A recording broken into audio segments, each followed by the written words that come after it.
Hello, I'm Paul Michelman, Director of Content for Harvard Business Digital, and our guest today is John Boudreau, Professor at USC's Marshall School of Business and co-author of Beyond HR, The New Science of Human Capital.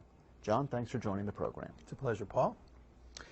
So, John, in your work, you emphasize the need to improve the quantity and/or the quality of talent where it makes the most difference in an organization. So implied here, it seems, is a two-step process. First, you need to determine where talent has the biggest impact. And second, you need to figure out how to improve the quantity or the quality of that talent. So first things first, how do we determine where changes in talent practices in the organization would potentially have the biggest effect? Well, that's a big question. Obviously, there's a great deal of analysis that goes on to connect business processes or strategy to talent. What we describe in the book and what we've found is that it's very helpful to break it down into its components. So strategy questions often revolve around how we compete, what makes us different, how we're going to protect that difference, and how we create value.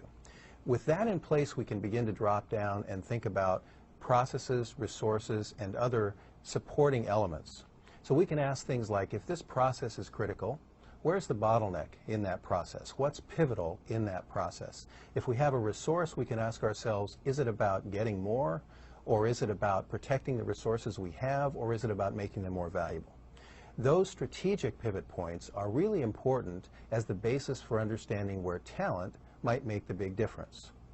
For example, if you think about Disneyland, the high-level strategy is surprising and delighting customers, and I think everyone would agree on that. But at that level, we can't really say where the pivot points are in talent or strategy. Turns out Disney does a lot of things well. But one of the things that everyone says could be improved is waiting in line. It's a bottleneck. It's a place where there's a great pivot point for Disney. So the talent that might be most pivotal at Disney